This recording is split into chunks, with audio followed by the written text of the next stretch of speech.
All righty, good Monday afternoon. Welcome into the Chico Bormann Show here on the Big Play Network. It is great to have you along. Of course, you can find us on a variety of places over on Twitter, on social media. Go to Twitter and type in the Chico Show CLE. That's Chico Show CLE.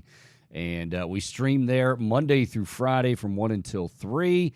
And then, of course, you can also check us out on YouTube. If you go over to YouTube, type in the Chico Bormann Show, hit subscribe. We appreciate it. And you'll be ready to go there as well. To get in touch with the show, 216-626-7901. Again, that number, 216-626-7901. You can tweet at me directly at Big Play Chico. Obviously, tweet at the show at Chico Show CLE. We've got Nick Padone in for Michael Bohm today, as Bohm is, we don't know. I left us high and dry here, Chico. What's going on? Well, Bohm, he is a bit of a rock star. And sometimes with rock stars and with divas, you have to worry about these last second. So I don't know. Bohm might be shaking hands and kissing babies and who knows. But he is off today. And we'll be back with us tomorrow. But it's great to have you along, my friend. How are you? Yeah, glad to be back. I feel like I haven't been on here with you in a good couple of weeks. So glad to be back on here. Well, we were just talking that the last time you and I did a show together, you were having all sorts of problems trying to figure out, am I going to be able to get moved? Because you were weighing the impossible. Like, hey, yeah, you have a chance to go to a Cavs playoff game. You got to take advantage of that. But then at the same time, it was getting down to crunch time as far as moving. But you got it all taken care of. Got it all taken care of. Everything's good. Keys turned in. New keys picked up. Everything's in there. Now, are there still some boxes laying around? Sure, but we're in there. Yeah, so you can live out of boxes that's fine. I've done that. Pretty much all my life for the most part. Now, is the dog okay? Is Bo okay? Bo is great. Bo's okay. He likes it. I think he really likes the new place too, which you never know. And he's still a puppy too, so you never know. Like, he's been ripped from his surroundings twice now in his young 8-month life. Tormented. Yeah, tormented. But I mean, he is good. He likes it. He likes having a yard. He likes now he has, because obviously living downtown, I never realized he didn't really have a front window. So now that it's a house, he could sit out the front window and bark at cars and birds and everything else. So yeah, he's living it up over there. Huge. Good to hear. All right. So much to get to on this Monday, and obviously a very busy weekend leading into a very busy week. We've got plenty to get to. We'll get to the Guardians getting swept by the New York Mets, each one a one-run game. This is more like it feels like, well, how can we make it that much more painful? How can we make it that much? And, well, they found a way. We'll get into that. They're back home today beginning a series with the Chicago White Sox, but a sweep to New York, prompting Terry Francona to have a closed-door meeting, which we'll get to that in a moment as well. NBA playoffs, what in the hell is going on? Nobody. So I don't care who you are. And it's not a matter of who you picked or who you didn't pick. Nobody saw each of these series 3-0. No way. Nobody saw it 3-0. Now, if you're going to say, okay, one series, pick the East, which one would be 3-0. I think you would have a lot of people that would have thought Boston 3-0, simply because of the talent and, okay, Miami, they have Jimmy Butler, but they kind of had that, there was that talk about the easy road, only having to deal with Giannis for 2.5 games, or without Giannis 2.5 games, making the road that much easier. And, well, all they've done is guys you haven't really heard of, if you haven't started paying attention until now, are supporting Jimmy Buckets and Jimmy Butler. And here we are, Miami 3, Boston zip. Joe Mazzulla's talking about a disconnect within the locker room. Like, yeah, you always want to hear that if you're a fan. Like, so, Joe, what's going on? Well, I think there's a disconnect here. What are you doing? But it's not all on him, and I'm going to get to that a little bit later on tonight. Lakers and Nuggets. Lakers going to try to stave off elimination. LeBron and company, again, down 0-3 to the Denver Nuggets. Coming up at 2, we're going to go through all of this with our good pal, Mitch Lawrence, longtime New York Daily News columnist, and now he is with Sirius XM NBA Radio. We begin, though, a bit of a somber beginning here, is because we got off the air Friday at 3, and I was actually in my car and was driving home, and I don't remember which show I was listening to. It was a national show. Might have been Gottlieb or somebody. And I just remember, I'm about ready to get on 90, and I hear, Doug, we've got some breaking news, and breaking news is brought to you by blah, blah, blah, blah, blah. Brown's Hall of Famer, and I'm like, right away I knew it. It had to be Jim Brown, and it said, Brown's legend, Hall of Famer, one of the best to ever do it. Jim Brown has passed away at the age of 87.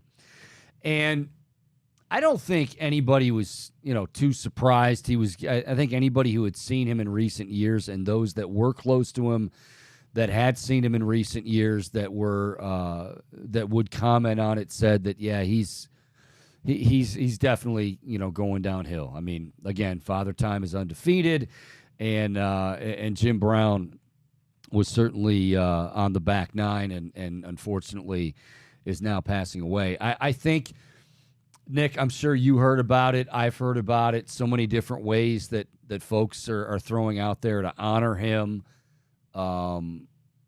Is there anything that you heard that you absolutely like?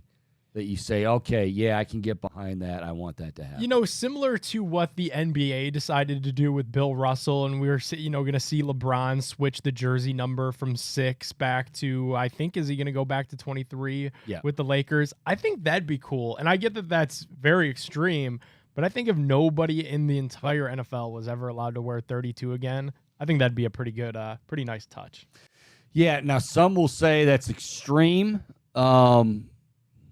But I mean, I think for Cleveland, because I heard some people say they thought, taking certain measures here was extreme. Like the Browns will wear the 32 on their helmet, like the old school 32, like they used to have on there for the entire season. People were like, no, that's too long. It's too much. This is arguably, well, it isn't an argument, the best player that this organization's ever had, and one of the best, if not in some people's minds, the best to ever do it. I mean, this guy led the league in rushing 8 of 9 seasons.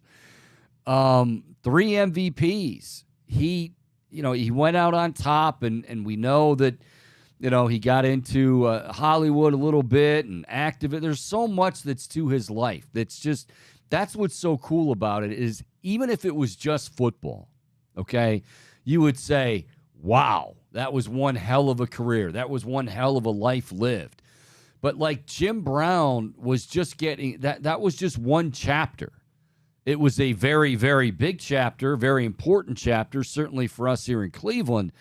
But it's like, yeah, I want to do much more than just football. I want to, star in movies, activism. I mean, the thought of, and Nick, I don't think either of us will sit here and say, I know I can't say that, you've been right in the heart of the Bloods and the Crips and how serious the feelings are there and the danger and the deaths that occur because of it. Here's Jim Brown bringing them both into his house. Like, I don't know who else could get away with that. Muhammad Ali, if he was still around.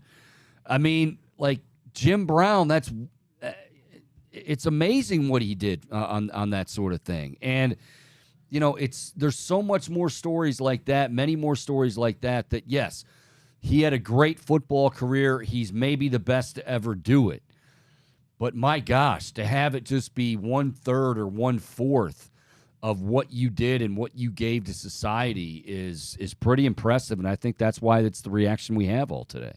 Yeah, definitely an impressive life. I mean, and I've heard, just, countless stories whenever somebody passes, you hear really throughout the following days and all weekend, just stories of that activism. And if you talk to police officers out there out west, what he was able to do in those gangs and really get people to turn their weapons in and, turn out of those groups. So definitely made an impact both here in Cleveland and on a national scale too. Like you said, a really great life lived, and it'll definitely be a loss, a big loss to the Browns community and to just the football community in general. Yeah, I remember was I in high school? No, I was in college at the time. And I had gotten a press pass to cover as when the Browns they had just hired Bill Belichick. And things were starting to get really, I shouldn't say just, they had hired Bill Belichick. And, the crowd was, Bill must go. Bill must go. He struggled, and,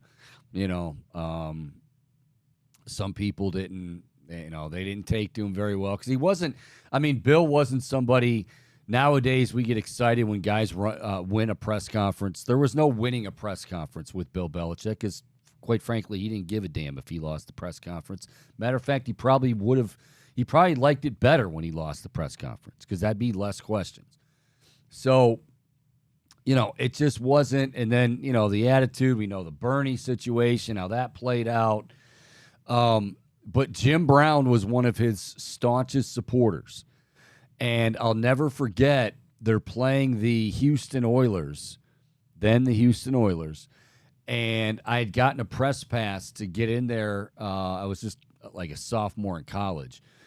And I remember, they had security detail to get Bill going into the Browns locker room and to get him out of the Browns locker room. And while it was, security and badges and guns and whatever and police officers, the guy that was walking right in front of him the entire time was none other than Jim Brown. And it was kind of like, you had fans yelling at him because this was still somewhat on the concourse back at the old stadium. You had some fans still yelling at him like, Bill, you suck. Bill must go. But they were definitely doing it off in a distance. And everybody that yelled, Jim Brown at least gave you an eyeball. And when Jim Brown gave you an eyeball, there's getting an eyeball and then there's getting a Jim Brown eyeball. And let's just say some of those people, decided to, I'll just shut up here for a little while. But yeah, it was sad to hear on Friday. Again, I think a lot's been said already, and I don't want to, repeat a lot of it. I do think, no question, the Browns, they're already talking about it, and they've probably been talking about it even before he passed away on Friday. This guy he's a legend. And is he a perfect guy? No. I saw some of those Twitter fights over the weekend too, and I just, he was not perfect. He admits he's not perfect, but you already have a statue of him outside, which he should. There will be honoring, and he deserved that as a football player. We're not honoring him as a patron saint. No one in the Catholic Diocese has decided to petition to make Jim Brown a saint. This is just to honor him as a Cleveland Brown. So, obviously, R.I.P. to him. One of the best to ever do it. maybe the best to ever do it. But again, like I said, it was more than just Jim Brown, the football player, so much more. And I think that's why he touched so many lives beyond just here in Cleveland, Ohio. All right, 216-626-7901, 216-626-7901, Chico Bormann Show. Find us on Twitter at Chico Show CLE. We will be talking to Mitch Lawrence from Sirius XM NBA Radio coming up at 2 o'clock. Get him on the horn, talk about the NBA playoffs, which has not exactly gone according to plan. But I want to move on to the Guardians, and wow. Do we have to? Yeah, I knew you were going to ask that. Do we have to? I mean, good Lord, Chico, it's been rough. You mentioned the Catholic diocese. I feel like that's a team that needs to just parade right on into church. We need some sort of exorcism. We need demons removed. We need holy water sprinkled. We need something. Yeah. The offense and the defense, pitching, the offense, they're never on the same page, man. Well, and that's just it. And that was going to be my first point, is that, now you're starting to see the bats come alive, and a guy who, look, we can count on and has done very well in his time here, Trevor Stephan, well, he just picks a bad time, right? Clase had his issues. Karinchak had more of his issues. Sam Hentges had some issues. So it's just like, this is what happens when you're when you're in that rut. And I thought it was interesting. Again, they lose 3 games. They get swept 3 one-run games. And these are the games that, last year you're winning. You're finding a way to win. And then the next year you're not finding a way to win. And it's, it's all the little things. You're not getting the hits, which we've been talking about for a while. But just when you start to do that, then all of a sudden you've got, your bullpen starting to implode a bit. Then all of a sudden you've got, and I'm not calling out Josh Bell, but Josh Bell, is out by a mile going to second. I know you're trying to be aggressive, but, you're trying to be smart as well. I will say this. This is the mark of any great manager, any great coach. That's why when people say, and this has been said many times, whatever sport you want to talk about, that, well, I wish the manager would show more emotion, or I wish the coach would. Damn it, why isn't the coach? Because eventually you do that, and if you're like that almost every day, then players tune you out, and then when you really need to get a message across, it's just, whatever. He's just blah, blah, blah doing his thing. So that's why I think for the most part, Terry Francona, one of the many reasons he's a Hall of Fame manager and a great manager, is that, he doesn't do that, right? I mean, he said, hey, yeah, it's been difficult, but we've got to be better, and there's not a whole lot you can say. But he had a closed-door meeting after the doubleheader defeat, and it doesn't sound like he took everyone's heads off, but I heard Josh Naylor say it. I heard some other guys say it, that it needed to be done. And it was basically just Tito saying, guys, we have to be paying attention to every last detail. That if we're not focused when we come around first and are looking to stretch it into a double, and we're not really paying that close attention, we're done. If we're not paying attention, just focused at the plate, everything. I mean, it sounds like stuff that you don't, well, come on, like these are major leaguers. Do they really need that sort of reminder? Every now and then, yeah, they do. And this team, I mean, the good news is if they're in the East, this season's pretty much done, you feel like. I mean, it's not, but it is. They're in the Central, okay? They're 4.5, as bad as they've been playing. They just got swept. They are 4.5 games out of first place. Now, they are a game behind the Tigers, in addition to being 4.5 games behind the Minnesota Twins. Tigers are starting to figure things out. Guess who else is starting to figure things out? The team that's in town today, the Chicago White Sox. And another team that's starting to figure things out, that got off to a slow start, that has had to work their way out of a slump, has been the St. Louis Cardinals. Well, take a guess who the Cleveland Guardians play right after the Chicago White Sox. The St. Louis Cardinals. So these teams are, they've dug themselves their holes. They're really focused and ready to make things happen. So it's not going to get any easier for this team. Yeah, okay, they've been dealt a few blows as far as the starting pitching and whatnot, but it just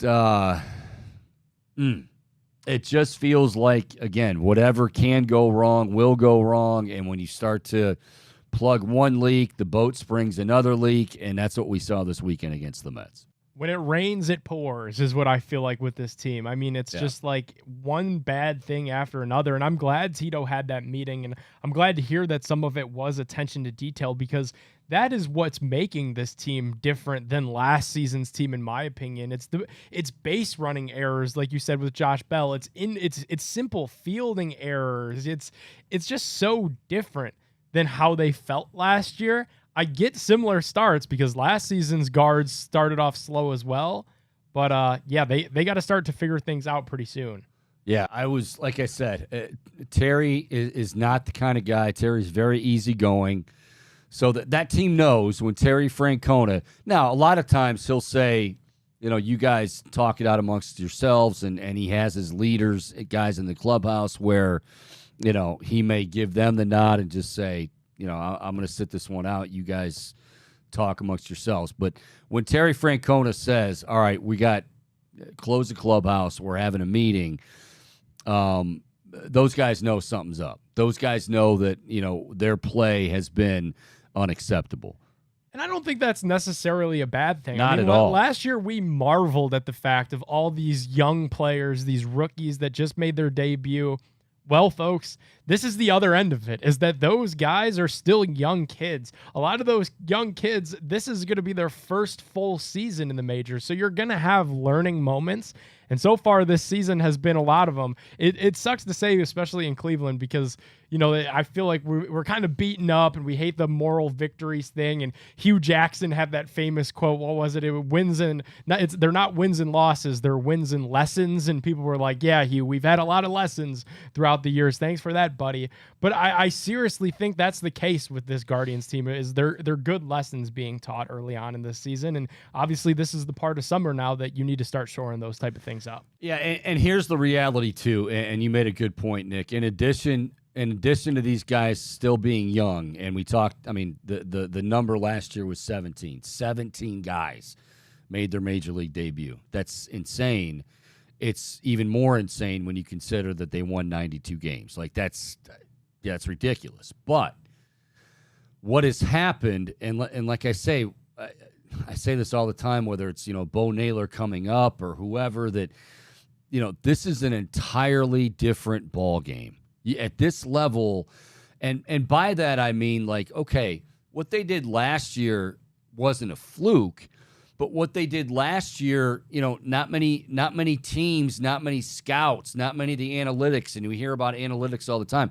Not many of those people had a book out on a guy like, say, Oscar Gonzalez, or a guy like even Andres Jimenez, who I think is, still going to be fine. They gave him the big contract, but okay, now they know, let's attack him here. And that's the thing. They're going to continue to exploit weaknesses until you prove that you've made the adjustments to get past those. And that's just the way, that's the beauty, and it's also the heartbreak of what Major League Baseball is. Like, this is why in the minor leagues you can get away with, let's say you're a AA pitcher, whatever, and you've just got a heater that is, you can blow guys away, right? Well, most oftentimes you can in a big situation just rely on that, and blowing it by somebody, you won't be able to catch up to it. Then all of a sudden you try at the major league level, and it's, oh no, this is nothing to those guys. And that's what this feels like this is that, okay, now let's see if you can do this. And I think everybody then begins to press a little bit. I do think there are real concerns about the bullpen, just in terms of the overuse. Like, Emmanuel Clase is hitting 100 miles an hour. So, he's hitting the so-called numbers you want to see. But, I mean, let's face it. A lot of his stuff looks flat. And not to say he's one of those guys with the radar gun readings he gets. A lot of people would assume, he's got to be a strikeout guy. No, he's really not. And last year, if you look at his numbers, he wasn't a huge strikeout guy. He pitched smart, but he also knew that he had all of these pitches in his arsenal. Right now, that arsenal's limited because some of those pitches are just coming out, screaming, "Hit me, hit me, hit me," and that's not what he had last year. So, you're just going to have to, I hate to say it, you're going to have to just kind of roll with it. They're going to have to roll with it. Now, you got another division series here. You got another series with the White Sox. They took 2 out of 3.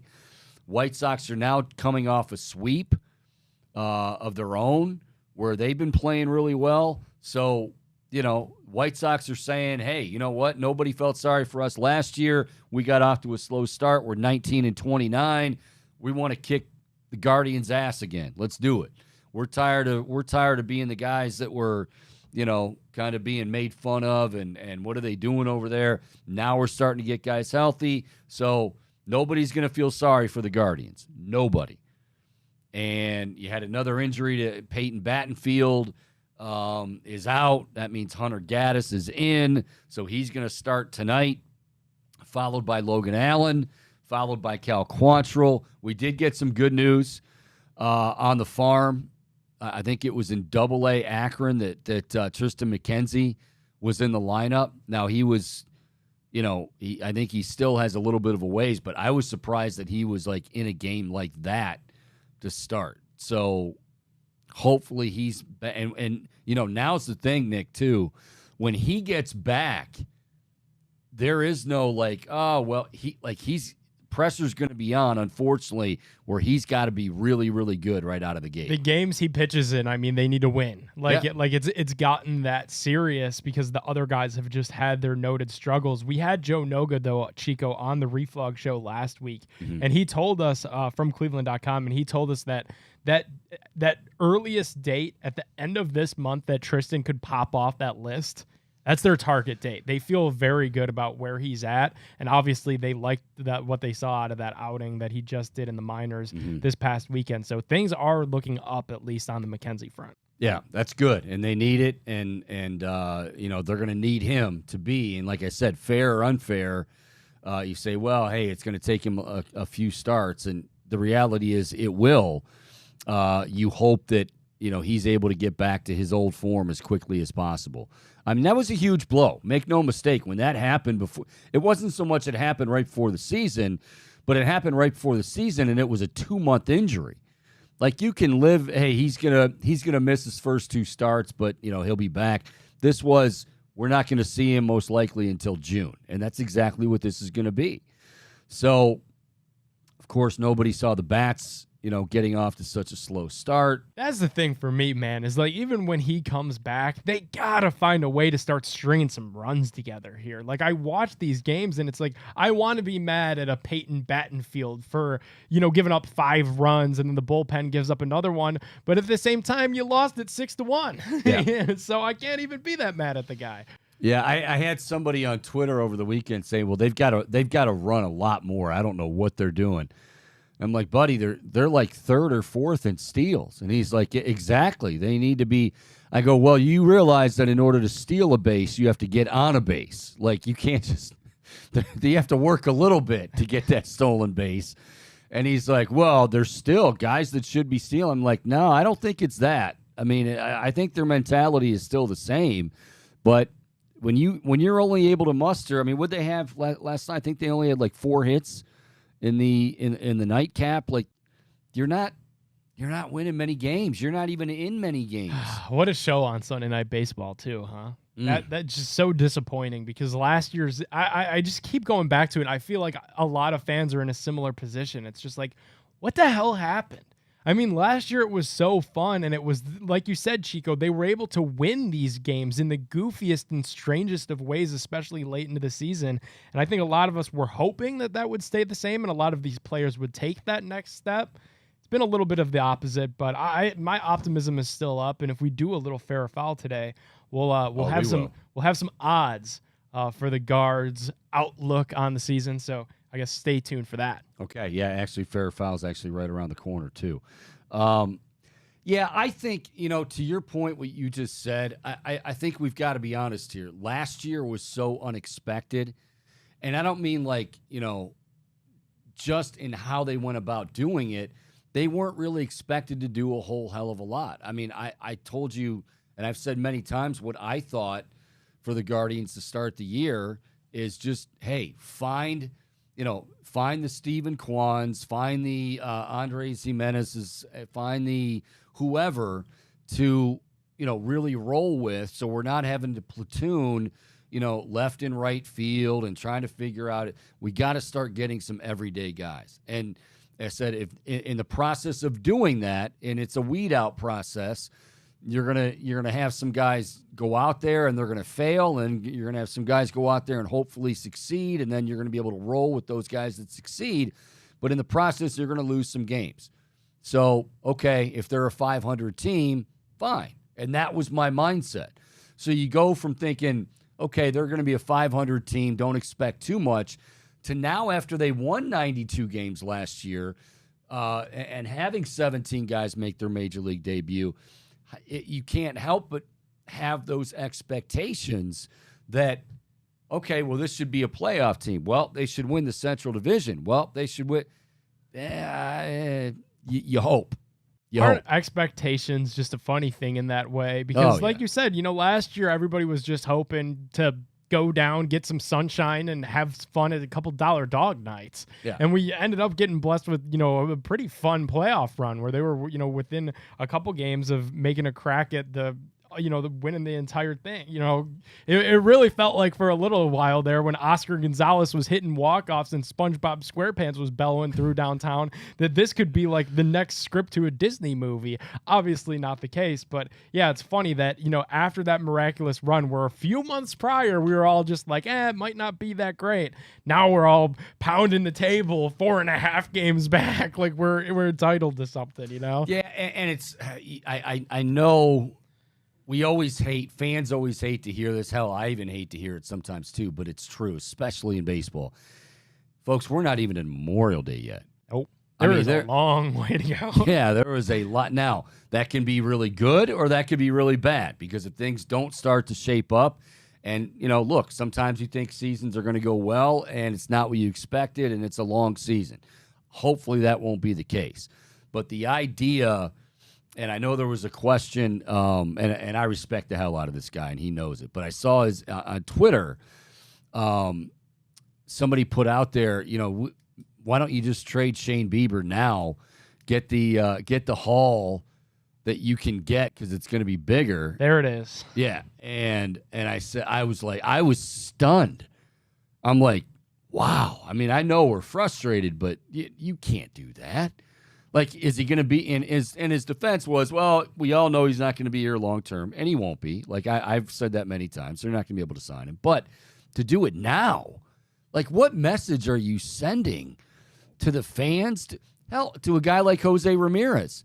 Jose, I know you just signed that contract. And now, look, if it gets to be August, unfortunately, or even before the trade deadline or whatever, do you think about it? Maybe, but I still think that they know that there's, they know when to make those moves. But now is definitely not the time. You haven't even reached Memorial Day, and like I said, even if they were in the East, the timing wouldn't be right. But there's no way you can justify to your fan base and to the guys in the clubhouse that, well, we might as well move Bieber right now. 4.5 games out of first place. Like, no way. It is interesting because I get what he's saying, though, in the sense that right now you could get a ton back because there are a lot of teams, like you just mentioned, that would be saying, oh, if we could get a Shane Bieber, that really expedites things for us. I'm not saying I would do it either, Chico. I obviously love Shane, but I don't think it's that crazy. But even it is crazy. But even and I love Danny. I know who it was, and I actually reached out to him. Like he knows. I respect the hell out of him. It is crazy. I mean, first of all, how many teams know right now that they really?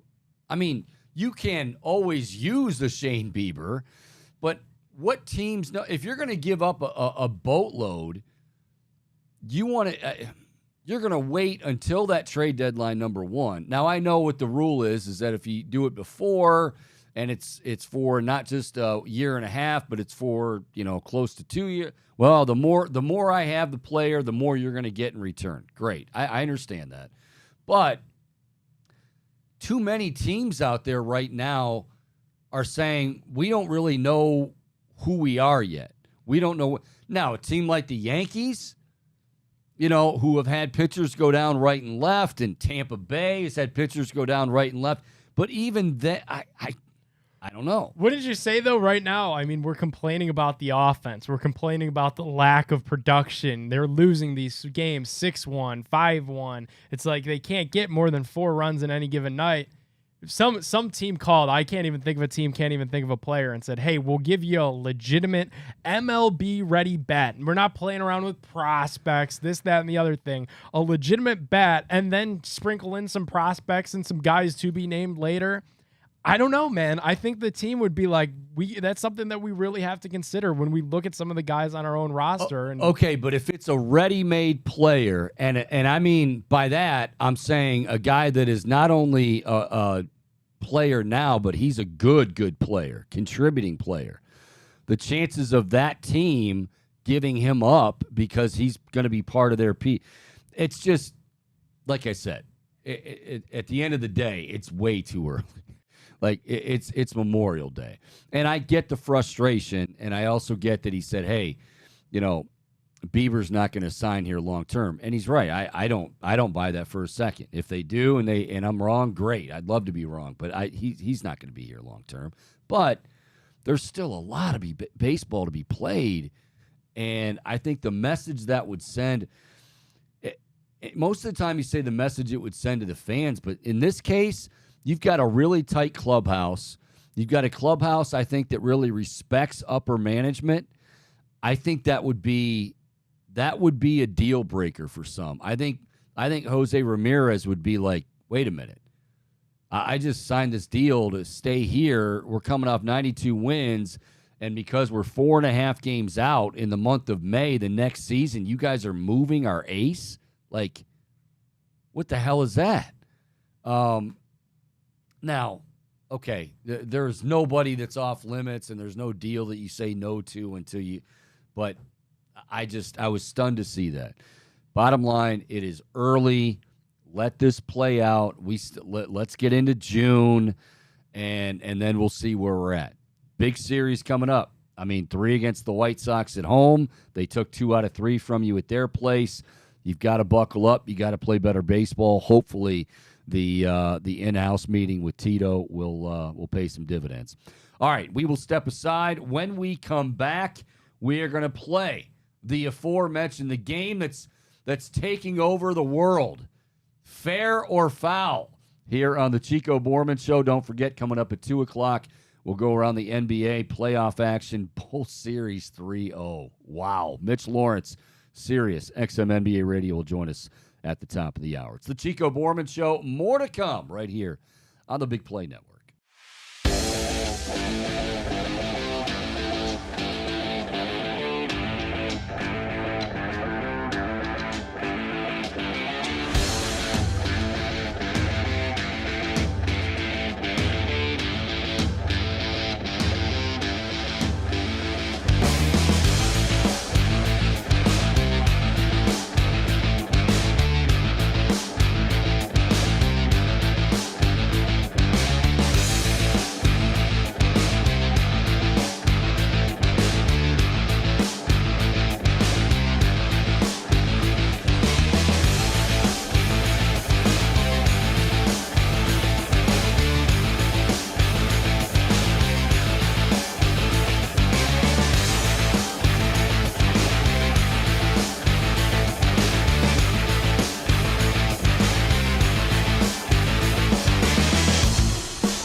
And welcome back on this beautiful Monday here at the Big Play Studios, broadcasting as we always do from Burke Lakefront Airport. It is a gorgeous, gorgeous day, and certainly glad to have you along. You can also follow us on Twitter at Chico Show CLE, and on YouTube. Go to the Chico Bormann Show, hit subscribe, and you are all set to go. I haven't touched much on the NBA playoffs yet. We will do that, certainly in detail, top of the hour with Mitch Lawrence. Also, haven't really touched a lot about the PGA Championship, which we'll get to as well. But right now, it is time for the game that everybody is just waiting for. And now, you get a new host. You get a new set of questions. Chico, fair or foul, Wendy's is the best fast food.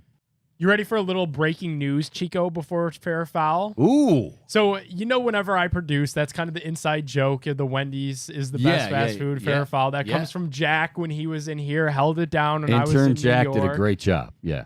Jack is now with Big Play. He will be interning with us this summer, so he is officially part of the crew for this summer. All right. So we've got, all right. Good Intern stuff. Jack is now official. I thought it was funny because and again, he's doing this on the fly. You were in New York. He literally had, people don't realize, he had a few hours notice. Gab called him and he got here in a couple hours. He's a hell of, I'm glad he's an intern because he worked his tail off. But it was just so funny. He asked me that day, he's like, so do you want to do Fair or Foul? I said, well, it's up to you. I mean, it's more about you than me in that segment. He's like, no, I'd like to. And he's like, does it have to be all sports? I go, no, it can be, if you want to pop culture, Wu-Tang Clan, movies, or, food. And he's like, food's okay? I'm like, yeah, food's okay. And then it was Wendy's. And I'll just never forget the way he said it. He's like, Chico, fair or foul, Wendy's is the best fast food ever. I'm like, No, here's the thing with this upcoming summer intern class, though, Chico. I feel like the other two interns that we're bringing in, you got some hype to live up to because the legend of Jack around here, because of that Fair or Foul segment, has already started to become its own thing. I mean, Jack is sort of a known entity around these parts already, so the other two are going to have to battle to make themselves known. Well, this can be like a reality show where one tries to one up the other one and maybe make the other one look bad. Makes my life a hell of a lot easier if that's the case. Yeah, there you go. There you go. All right, it's Fair or Foul.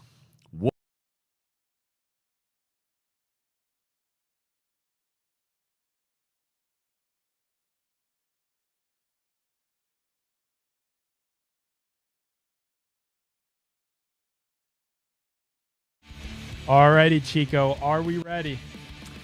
I think we are. I hope we are. All right, we talked about it at the beginning of the show. Obviously, devastating news as Jim Brown passed away. Browns legend, NFL legend.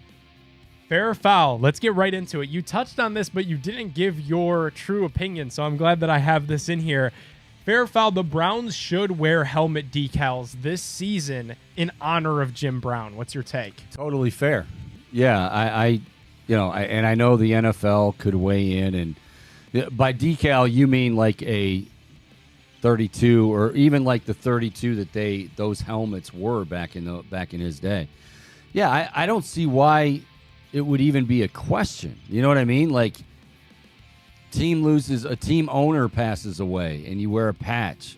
A legendary player passes away, you wear a patch. Like, yeah. And I think in the case of the Browns, because they just happen to have helmets that don't have anything on them, which I'm fine with, by the way, maybe have this one. Now, I don't know, is that against the rules? Because if everybody has a 32 helmet, I don't know. But, yeah, they will definitely, absolutely honor him with the helmet, I would imagine. I think that's probably where you run into a little bit of trouble is everybody can't be 32 because, then trying to find which guy committed the penalty, whatever. Right. But I still think it would be an interesting touch if they wanted to go that route. Okay, well, everybody can't be 32. Or at least for you could one have game. or you could have your own number on there as kind of a tip of the cap to his era and to him. And then maybe, how they do like the very small 32 or during some of the social protest protests, they were able to change the back panel on the helmet. Yeah. I totally think you could do something small on the back of the helmet with maybe, for Deshaun, a big 4, for Chubb, a big 24, kind of stay true to the actual I mean, number. they'll have, they're going to have, I would think, a patch on the jersey, right? That if They should. you're allowed to, that in Yeah. shape of a football, 32, whatever. So, yeah. All right, let's stick with the Browns. Is the ESPN Power Index. The rankings are here, Chico. Yes, they are. All right. Ranking season is among us, and ESPN gave the Browns a 38.5% chance of making the playoffs. Is 38.5%. Why am I having such a hard time saying that? Sorry. 38.5% chance of making the playoffs for the Browns. Is that fair or foul? It's fair. And it's not. I heard this, saw this over the weekend too. Like if you're not saying they're going to win 13 games or 11 games, that you're being negative and you should be. Okay, look, it's not my job to be a cheerleader. All right, I love the Browns. I've rooted for them my entire life. Of course, I want to see them do well. Do they have the talent, I think, to do well? Yeah, I think they do. But okay, here we go again. Is this team going to come together? All the stuff where we roll our eyes. Well, until I know that and until they actually prove that, I mean, again, the AFC is as tough as it's ever been. The division is tough now, obviously, and Lamar Jackson's back with Baltimore, and obviously we know Joey Burrow and the Bengals are going to be around a while, but it's not easy to make the playoffs in the AFC. So for a team that is still not only waiting to see what version of Deshaun Watson comes back, but also, what version of the team they have. Are they guys playing for each other? Or are they guys playing for themselves? Until I know that, I think 38 is extremely fair. Now, it's not a fair or foul question. Guess what they predicted the record to be? I will say 7-10. They predicted 9-8. 9-8. It was what ESPN's projections gave the Browns for this season. I think I saw Sports Illustrated gave them 7-10. Ooh. Yeah, 9-8 for me is. If you're asking me right now, there's a lot that can happen for the season, see how it plays out, injuries and roster. But if you said, what do you think what's fair for the Browns right now? 9-8, 8-9. I mean, that's where I'm at. You think Stefanski is still employed by the Browns with only 8 wins? That's tough. Yeah, that's right on that precipice. And it's always one of those where I don't want to give a number, not because I'm trying to avoid the question, but because I don't know how they played this season. Like, were there a lot of stupid penalties? Was there more of the, jibber jabber and back and forth about, numbers and whose fault? If that stuff is over and you've got a good group, then I think he's going to stay, and I think that'll be actually 9-8 or 10-7. I definitely feel, but that's a big part of this. You can have the talent, you gotta coach them up. All right, let's go a little crazy. Last week, Christopher Price of the Boston Globe joined the program, and he said that Bill Belichick eventually wants to break Don Shula's win record.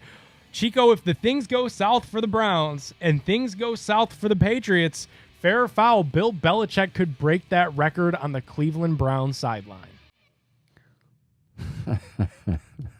Foul. And the only reason I say foul, the main reason I say foul, is Bill would never, ever, ever come here to do it. He's got, and I'm not saying it's always been this way, and I'm not saying it's fan related. I'm just saying, like, we know this, right, from transactions, and if there's any way that the Patriots can ever stick it to the Browns, they do. And the reason for that is Bill Belichick, and he doesn't like the way things went down. And, to some degree, I can see where he's coming from. But I just don't think he would ever go for that. Somebody will get him, and he will, because I've talked to Christopher for a few years about that, and I remember the first time he told me that about the record. I was like, man, I never realized. He's like, oh, Chico, the record means a lot to him. So he's going to be around until he gets that. Well, if you're Jimmy Haslam and you're listening to this program and things do go south for both of those organizations, give your boy a call because I have the perfect pitch for Bill Belichick. From Jimmy Haslam. From Jimmy Haslam. I'll go to the meeting if you want me to. You're not gonna. Is this under lock and key? Or are you willing to share this? Because you've got us all. You got us all intrigued. Okay. Yeah, I'll share it. One, you have a quarterback that's fully guaranteed $230 million. So you got to make something shake. You went after the big fish into Deshaun Watson. If Belichick were to become available, you should go after the big fish and Bill Belichick. And I get, like you said, every chance that he gets to stick it to the Browns, he does. If we've learned anything, it's that money talks and BS walks. Jimmy Haslam has a lot of cash. I'm not saying that Bill needs that, but it sure sweetens the deal. Hey, you could be the highest paid NFL head coach ever. Not to mention just the history that would come with it. And with Bill and obviously his father being such football heads, football guys at their core, I think you could coax Bill into saying, hey, man, first off, it wasn't us that got rid of you. It was the Baltimore Ravens. It was Art Modell, who's long passed away. This is completely new. We understand that you've been around the block. We understand that you are what we need. Why not just do it here? Why not have a bronze statue of Bill Belichick outside of Cleveland Browns Stadium that lives on for eternity? And I think that's how you get Bill Belichick going in the right direction. I think it sounds good, but I think guys like Bill Belichick and guys like Nick Saban are stubborn to a fault and also stubborn to that's what makes them so great. I just think Bill Belichick, it's a non-starter. It would never, ever happen. If things go south, Chico, I'm going to be the first one pounding that drum. I'm just letting you know. If things go south, I'm going to be heading south into Lake Erie here, so... It is right there. It's tempting. Yeah. All right. The Cleveland Guardians, obviously only 4.5 games back. We talked about it at the beginning of the show. They're plus 265 on Tipico Sportsbook to make the playoffs. $100 bet on the Guardians right now would net you back $365 in return. Fair or foul, that bet. One more time, give this to me, just so I have it straight. So we're 4.5 games back. Yep. The Guardians are plus 265 to make the playoffs. That's all they have to do. Wild card counts. Plus 265, get in those playoffs. $100 bet pays back $365 if the Guardians make the playoffs. Fair or foul, that's a good bet. Well, can I say I don't know? Can't. Fair or foul? I'm going to say fair because I do trust that they're. But here's the thing, Nick. We have to realize all the every wild card could come out of the AL East. Yep. I mean, so if what you're saying is the Guardians make the postseason by winning the Central. Now, I still think that's very doable. It'd be nice if they started to get going in the right direction and do all the things necessary and all of that. But the idea, I mean, it sounds in a normal year, you would say, you know what? Yeah, they got the wild card team. They'll get in. But I think this feels like the more you watch the AL East and those guys just, I mean, wow, top to bottom getting it done. It feels like the Guardians, their ticket in is going to have to be winning the Central. What's crazy is now, I feel like now is the time that you have to make that bet because they have a chance to make some noise. It's not like one that you could wait and see because these odds fluctuate and they change, right? Like, because, say they go ahead and sweep the White Sox.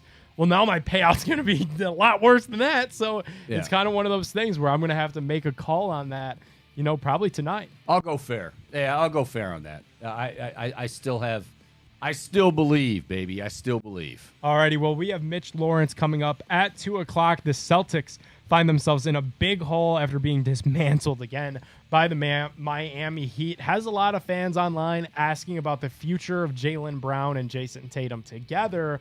Fair or foul, for the right package, you would take Jaylen Brown on the Cavs. Okay, there the caveat for the right package. Jaylen Brown, first of all, is Jaylen Brown hurt? Like, there's talk that he's got a bad hand. I feel like nobody truly knows. Like, and if it's not, and he's kind of using it as, all I know is he's been terrible.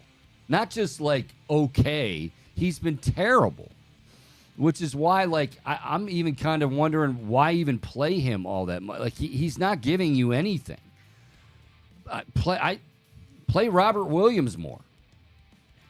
If you could do it for Jared Allen, Okoro, and Stevens, that's the package for Jaylen Brown. Allen, Okoro, Stevens. I'm just not that. I'm not a big Jaylen Brown guy.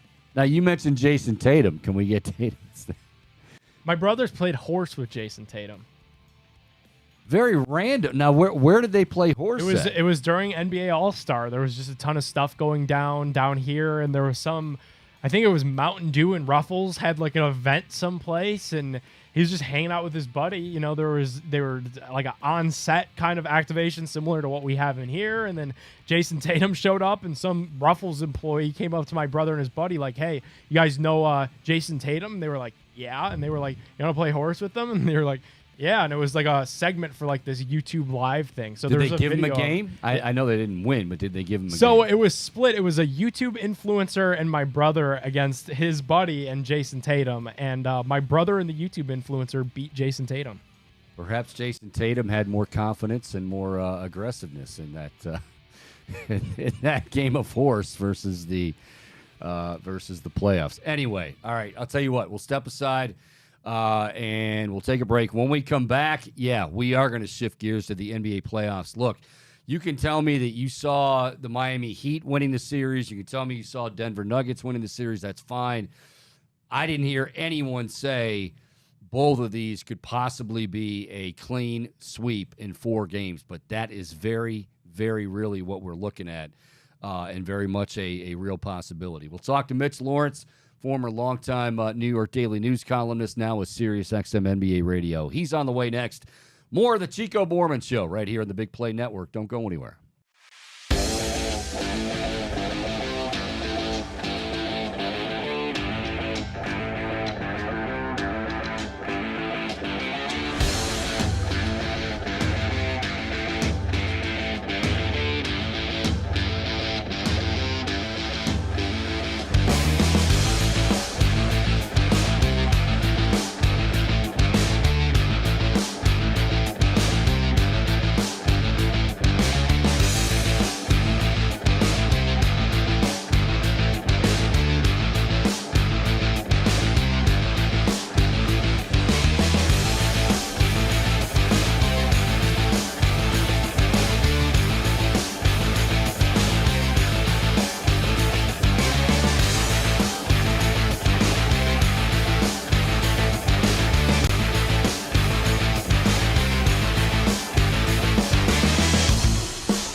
Welcome back here as the Chico Bormann Show continues on this glorious Monday. Beautiful day out here at Burke Lakefront Airport here at the Big Play Studios. Chico Bormann Show. You can find us on Twitter at Chico Show CLE. Also on YouTube. Go to the search button, Chico Bormann Show, and hit subscribe, and you'll be all set to go. All right, we love talking NBA with this guy, and I'm sure he's got plenty to say after what has been, I don't even think mild surprise is the way to put it, a big surprise in the way these things have played out thus far. He's Mitch Lawrence, longtime NBA columnist, now with SiriusXM NBA Radio. He joins us. Mitch, let me start with the Celtics and the Heat. I think the easy answer, or the one that I'm hearing more of, is, my God, the Celtics have just they've been terrible, and they've been, not motivated. Is it more about the the Boston Celtics not doing the things they need to do, or are we not giving also the Miami Heat enough credit for what they've done through 3 games? Well, first of all, it's great to be on. We'll get to Jim Brown, I'm sure, right? You're talking about Jim Brown? I saw Jim Brown play. Ooh. Okay? Saw Jim Brown play. But getting to your question, I think there's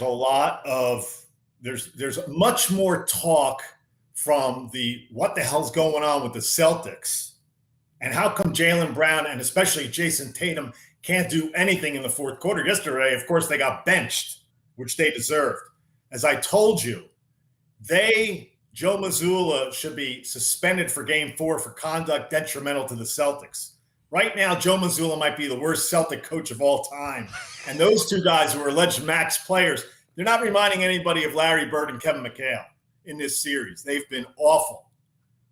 Jason Tatum hasn't had a basket in the fourth quarter. But look, last year, remember, Miami was a Jimmy Butler missed 3 away from going to the finals. I didn't like the shot he took. A lot of people said, that's okay. They were running out of gas. Jimmy had to shoot it. Remember, they lost. That was the Game 7. So Miami was very close. What happened this year, who the hell knows what happened to Miami? A lot of things. I'll tell you one thing that's happened to Miami that nobody talks about. Tyler Hero and Victor Oladipo, 2 of their guys who want to play reckless, up-tempo, turnover-filled basketball, they're not standing in the way of the Heat, are they? They're nowhere to be found. That's actually helped Miami, Chico. But they have excellent defenders. Jimmy Butler's the best player on the floor. Gabe Vincent, who the Cavaliers, by the way, had a chance to get right around the time he went to Miami. He had a chance to go to Cleveland, and his people said to him, listen, Cleveland's got a loaded backcourt. You'll get a better shot in Miami. Gabe Vincent's been a revelation. He couldn't have had he had a career night last night, not just the 29 points. He's on with Barkley and Shaq and Kenny Smith and Ernie Johnson after the game. You can't get better. That's the greatest game you can ever have. So, and yes, quote unquote undrafted players. They talk about these guys like they're Tom Brady. That 6 rounds went by. There's an NBA draft. It's 2 rounds, and all these guys were wanted, but maybe they weren't drafted in the first 60. Gabe Vincent was actually with Sacramento. Houston was after him. Okay, before he landed in Miami. Max Strus, Chicago and Boston wanted. So just the fact that they're still called undrafted is a little much, because we all know, listen, if the draft were 3 rounds, they probably would have been taken, and teams made mistakes. Of course, now they should have been drafted at least in the 2nd round. So there's a lot of stuff at play. And then let's not forget, Eric Spoelstra has done a magnificent job. We knew this was going to be a mismatch. I think we've been talking all playoffs long about how coaching is very important in the playoffs, Chico. Joe Mazzulla is a rookie. His only head coaching experience is where? Fairmont State, West Virginia. He's in the deepest end of the pool you could ever be in. And right now there's bubbles going to the surface because Eric Spoelstra is coaching circles around him. Yeah, and look, it's okay to say that Eric Spoelstra's coaching circles around you, because Eric Spoelstra's coached circles around a lot of guys. But, like, Mazzulla came out and said, in addition to everything else going on, and I don't know if it's cool that he was candid about it, or like, dude, I don't want to hear that, but he said, yeah, there's a disconnect in our locker room. Basically, like me and Tatum and Brown. Like, what is going on? They don't look very connected. It looks like they quit on him. Looks like they totally quit now. He fell on the sword, maybe a little bit too much. It starts with I thought it was a players' league, right? Isn't it a superstars player league? How your superstars doing? How your 2 max players doing? You want to pay those guys max money? They said that Wick Grossbeck was sitting there, the owner of the Celtics, is sitting there in Miami last night. He spent the 3rd quarter looking at his phone.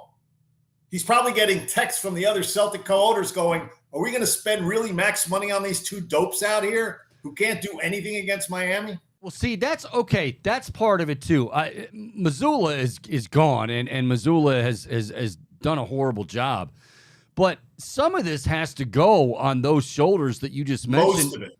Yeah. Most of it. Listen, these guys look like they don't care. 4 or 5 Eastern Conference Finals. A year ago, they were up against Golden State 2-1. They had a 4 or 5 point lead in the last 4 or 5 minutes of Game 4. Blew that game because why?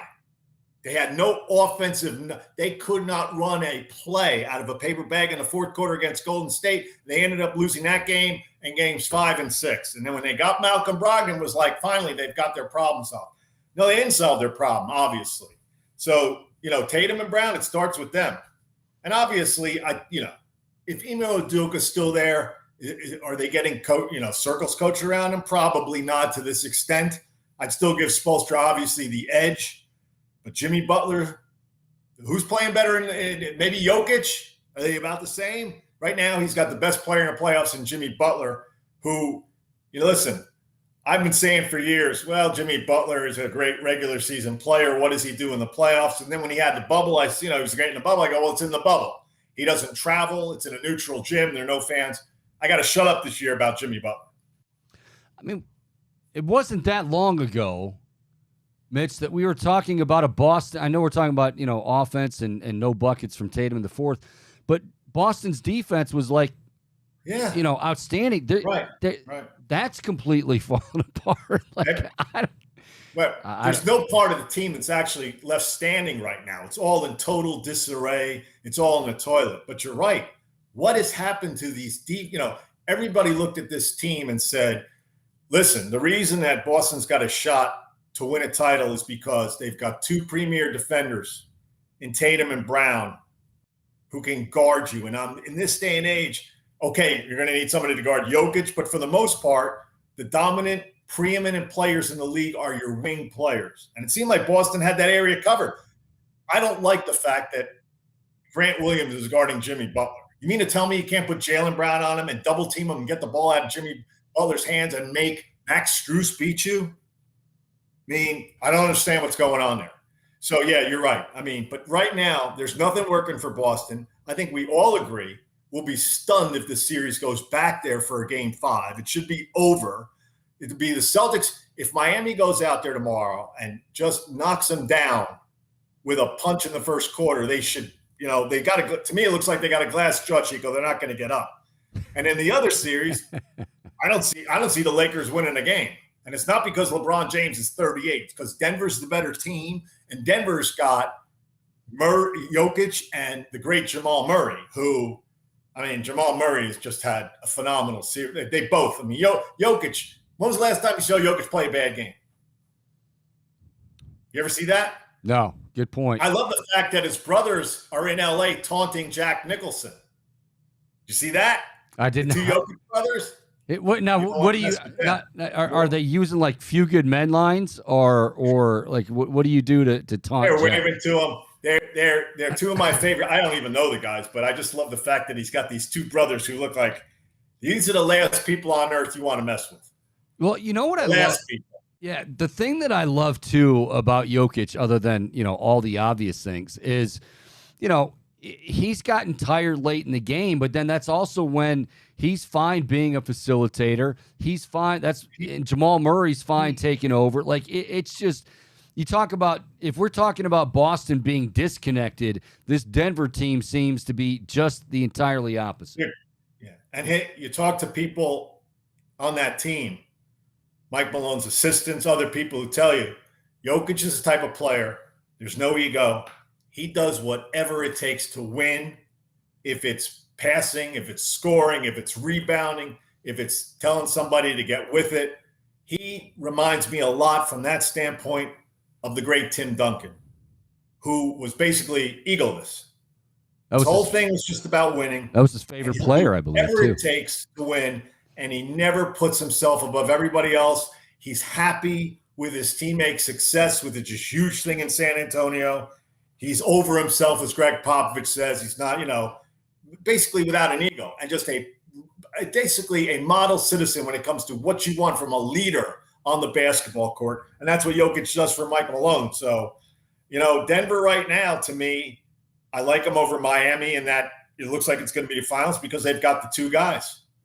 And Jokic should destroy Bam Adebayo. He'll be playing volleyball off the bat, with those tips. But hey, Eric Spoelstra's coached in finals before. This is Mike Malone's first year. What I just love is the fact that a Denver team that has not won anything, this is only their fourth or fifth time in the conference finals, Chico, they're finally going to have their moment in the sun, maybe, and that's great.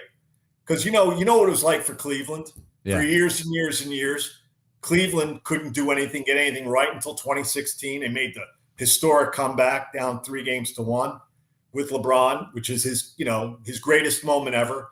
And for a Denver team that for years, couldn't get out of the West because of obviously the Lakers throughout that time, and there were other teams too, like Utah back when they had Malone and Stockton.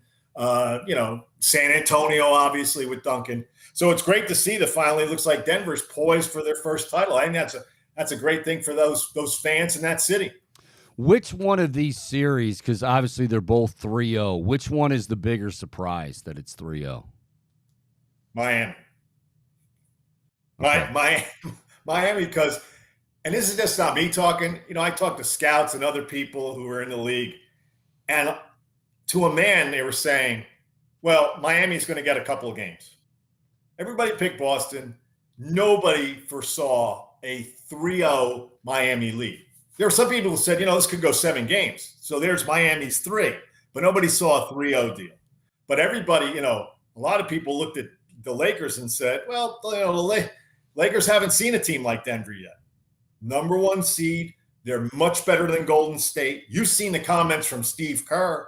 Yeah. The Draymond Green punch basically set that team backwards.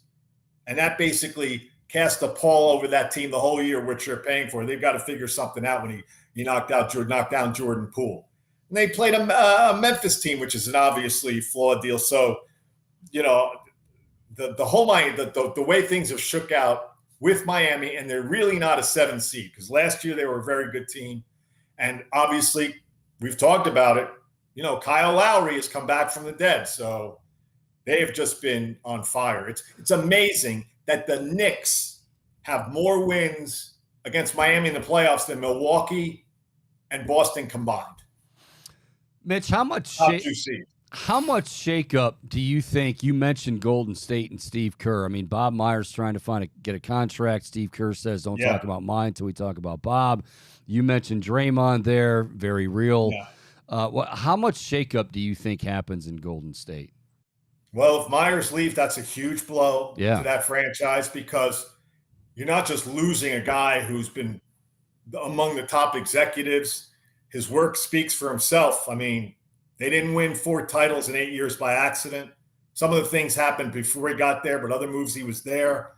And not that, just that, it's just who's going to replace him. Joe Lacob, the owner, is apparently going to be his son with maybe Mike Dunleavy Jr. Those guys have never run teams. So you don't know if they're going to go that way. And then, or could they elevate Steve Kerr, who ran the Suns years ago, into the top basketball official if he wants to do that? Maybe if Myers goes, Kerr leaves. It's hard to see Steve Kerr leaving Steph Curry, for years and years when is Popovich ever going to leave San Antonio? Well, he had Tim Duncan, and was like, why would this guy leave? You don't walk away from a superstar like that. He always gives you a chance to win another ring. But then you have to make a decision on what you're going to do with, the Draymond Greens of the world. The early forecast is everybody's coming back in terms of the players. But in terms of Bob Myers, who knows? So, that's going to be everybody's watching that closely. Because the other thing is, where's he going to end up? It's not just that Golden State could lose him. He could end up going to the Clippers, right? He could end up going to Phoenix for Matt Ishbia. Yep. Never say never. So that's something those competitors, that's something that the Warriors have to be worried about is if he lands in one of those places and all of a sudden you got to deal with Bob Myers as your opponent. All right, we'll get you out of here with this, buddy. Always appreciate the time. Going with the notion that both the Nuggets and the Heat will advance. An early lean, not a prediction necessarily, but what would be your early lean as far as who you like to win it all if those two teams get there? Denver. They have the home court. Jokic will be a monster for them. They really don't have size. And, they're going to have 2 of the 3 best players on the court game in and game out. I think they'll do a better job on Jimmy Butler defensively.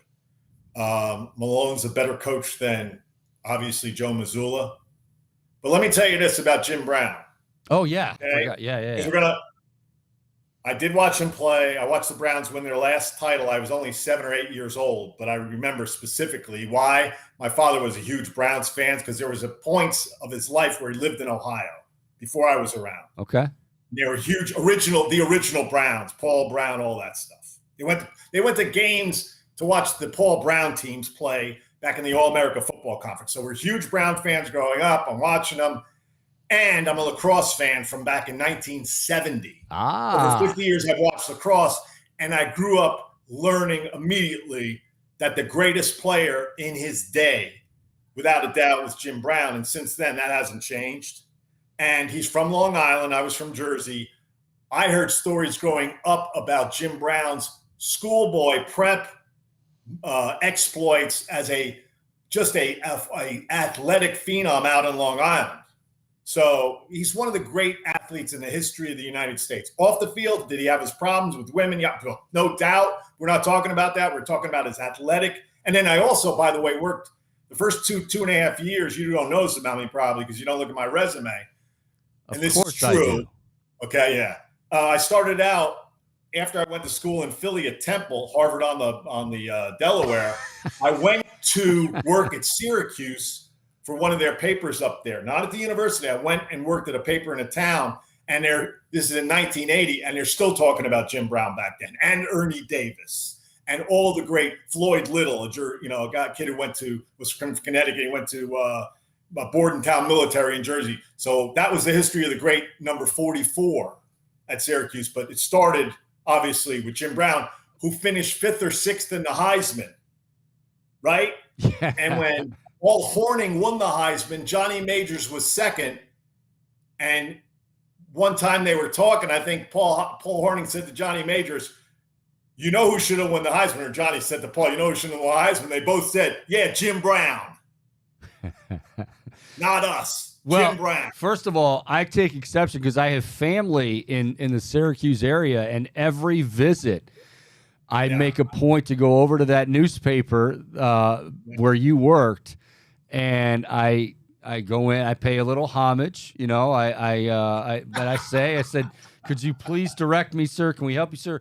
Could you please direct me to the office and the chair where the great Mitch Lawrence worked? And every single year. I'm telling you, those were fun years in Syracuse covering Jimmy Boeheim, I'll tell you that. Oh, my God. But yeah, Jim Brown, you talk about legendary. I mean, in Syracuse, talking about a guy who walks on water to this day. And he was there in the 50s, right? Right. Is it almost true? 70 years ago. Is it true that they did change the rules of lacrosse because of him? Was that? Yeah, you can hold this. That's what I've always been told. You could hold the ball in your stick against your. Look, he was bigger, he was stronger, he was faster, he had more quickness, skill, and those wooden sticks back when he played are not like these guys you see today running around.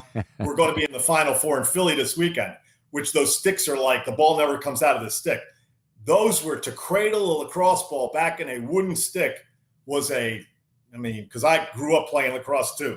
It's like those were primitive compared to what we have today. So the guy was just, believe everything you hear about him. There's nothing there's nothing that's the hype about Jim Brown. And I'm telling you, as a running back, his work, the pro football back then was a much different sport. And the hitting was much, look, you know the story. He was just a phenomenal specimen. Really. I had a chance to interview him, Frank Isola and I, on Sirius on the morning basketball show during the Cavalier run to the title back in 2016. What do you have to say? Well, he jumped me because I told him that he's raving about today's Browns, and I go, well, the original Browns, they don't exist because they went to Baltimore. He basically jumped me on that. People still laugh at me about that. I said, well, it's true. Ooh, all right, yeah, that's right. I know. I didn't tell him about my, I'm a Browns fan because my father. All I said was, okay, what am I going to do? Argue with Jimmy Brown? And then, well, Mitch, always fun, buddy. We'll talk to you again during the finals. All right, and Chico. Good stories. Thanks a lot. All right, that's Mitch Lawrence again. Longtime New York Daily News columnist, now with Sirius XM NBA Radio. I did not know that. I did not know that he had the Jim Brown ties and all of that. Wow, he was fired up. He was. That was quite the interview with Mitchell. It's Yeah, a lot of good stuff there. He was fired up. He always has a lot of good stories, but yeah, that was really good. All right, we will. I'll tell you what. We'll take a break. 216-626-7901. 216-626-7901. Obviously, want to hear from you folks. Let's go. Yeah, we've got somebody who wants to talk about the. I think we got some Guardians talk. Some Guardians talk. All right. And what's the name here? I don't get it. Christopher. Is that right? Yeah. So my name's Chris. Hey, I was calling to ask you. Obviously, it's been a rough part. It's been a rough beginning, even a worse weekend. And when I start, the whole talking point about the bullpen, we know that situation. But I wanted to ask you two questions.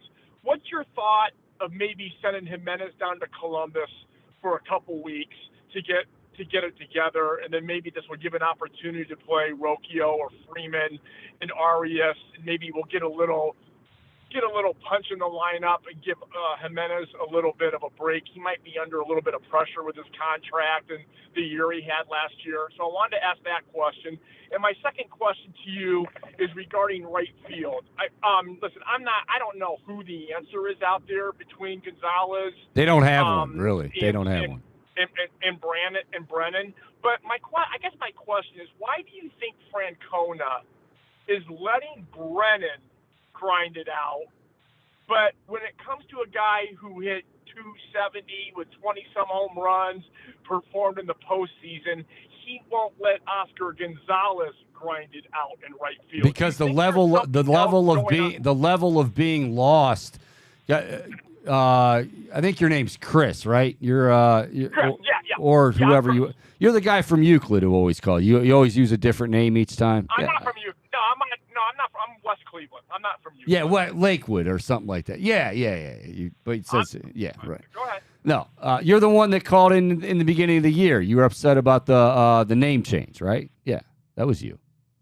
Oh, he hung up. The name change. I'm not a fan of the name change, but I've been talking to you about the name change. Yes, you have. Yeah, I recognize the voice. Anyway, what I would say is Oscar Gonzalez. And thank you for the call, bud. Yeah. I would say Oscar Gonzalez, the level, like when he was struggling, we're talking about like he had absolutely no clue what was going on, like to the point where they knew it was affecting him and his confidence.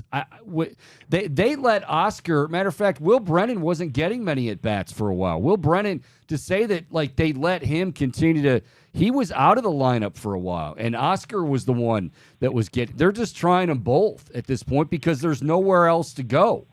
Oscar Gonzalez, Will Brennan, hopefully is a guy. One thing about Will Brennan, and he was a guy that would always put up good at bats. Even if they didn't end well, he put up good at bats. He stopped doing that. But I would disagree that, he was out of the lineup for a while too. With Oscar, it was another level of chasing baseballs. Like he was chasing everything and was just extremely frustrated at the plate. True.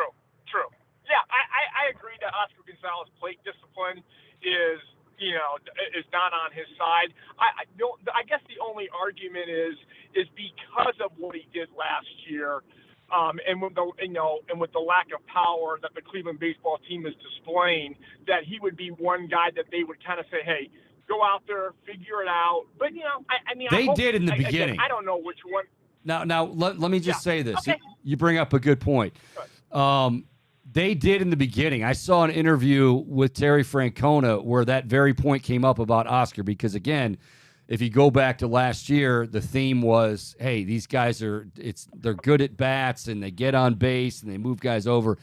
And Tito was asked about, you can have one or two guys in the lineup that maybe are not that disciplined. And he said, yeah, with Oscar, he's one of those guys where, within reason, we kind of tell him, don't try to be someone you're not, go up there and you have the power and all that stuff. But when he started to, and I mean, he was flailing at anything, that's where they started to say, okay, we've got to, because he was just completely lost. His confidence was shot. And I think to say, well, last year you had power, yeah, I don't think you necessarily do that here. I mean, you're looking for guys that can hopefully put some good at bats together. And Gonzalez at times seemed to be extremely overwhelmed with that with that task in the beginning of the year. Well, and still, really. That's a fair point. And I don't want to be a I told you so guy, because I mean it's so easy for us to say now. But by watching Jimenez, Chico, I mean, do you think they potentially might have pulled the trigger maybe a little too fast on this long extension? Because this guy looks lost. I mean, he's not even putting a good bat on the ball. It's not like you're like, oh, wow, he's hitting the ball hard. It's eventually going to come. He's way out in front of it.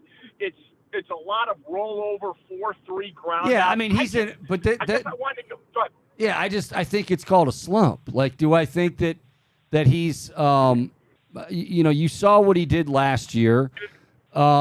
His glove is absolutely fabulous. He's a very, very young player. He's in a slump right now. I'm not saying it's not frustrating. It is. But do I think that they pulled the trigger too early and that he's now all of a sudden this bat? No. I think he's going to be okay. It's like a lot of the guys in that lineup. They're going to be okay. But, I mean, his value is so much beyond just the bat and the power and all that. And, yeah, he's got to work through that. But, no, I don't believe – because it's not like they gave him just an incredible amount of money. Like I thought they gave him a very fair offer. He accepted it. And I think it's going to end up being good for both sides.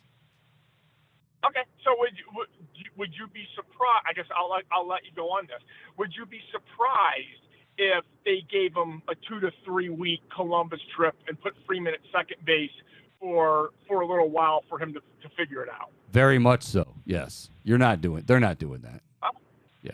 Okay. All right. Thanks for your time. Okay. Thank you. Yeah. All I was saying was, Nick, this.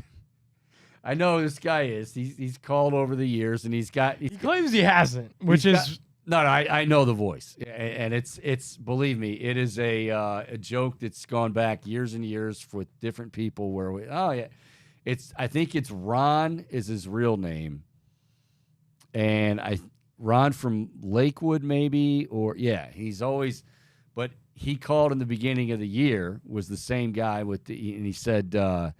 My friends and I, we stopped getting, season tickets because of the name change. And I'm like, we're still talking about this?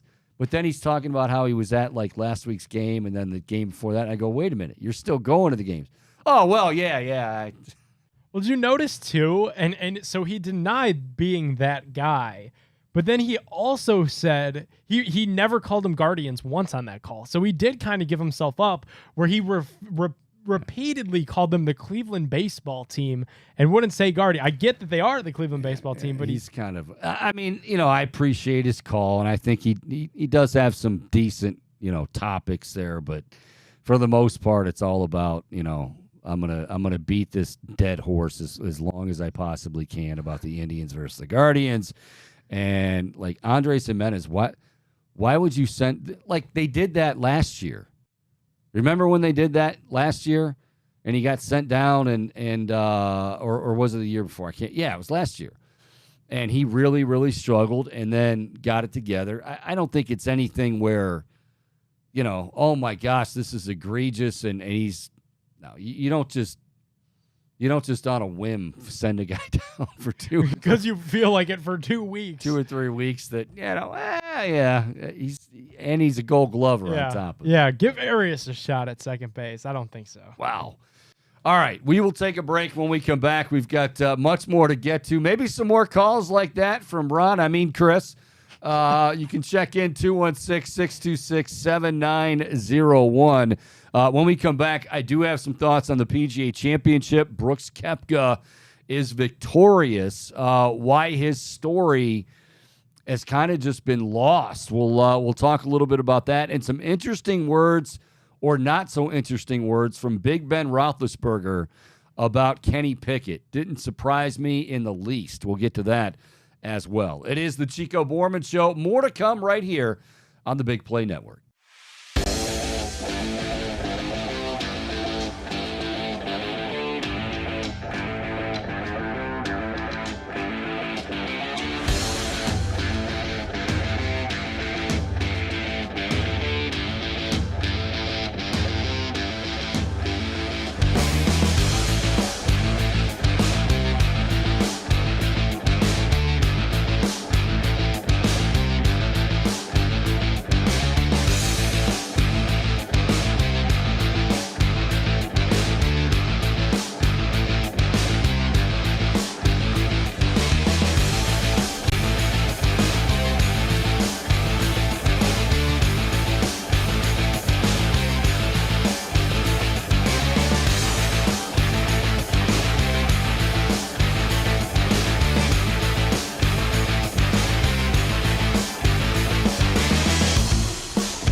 Welcome back. It is the Chico Bormann Show here on the Big Play Network on a beautiful, beautiful Monday. Guardians back home, needing to get things on the right track. Swept in the Big Apple by the New York Mets. All three of those games, one-run games. And they'll come back home, face the Chicago White Sox, beginning a 3-game series tonight. And then following Chicago, the St. Louis Cardinals, another team that got off to a very slow start. And they themselves are now starting to find it and kick it into high gear. So will not be easy, but Guardians will be back home tonight. All right, one thing I got to get to before we get out of here, the PGA Championship took place over the weekend, and I was saying last week that the idea that there's like a CEO of the PGA Championship. And the CEO was basically saying, I think the disruption is good for the game, that it creates interest. And no, it doesn't. Like, it doesn't. I think that's you're kind of searching for something that isn't there. Now, people who are diehard golf fans are going to watch it. I watched some of it. I used to be one of those guys that when it was Phil and Tiger that I watched every minute of every day. Like, I couldn't get enough of it. But to each his own. You have other responsibilities or you're no longer interested. But there is one thing that I've got to bring up that absolutely drives me crazy.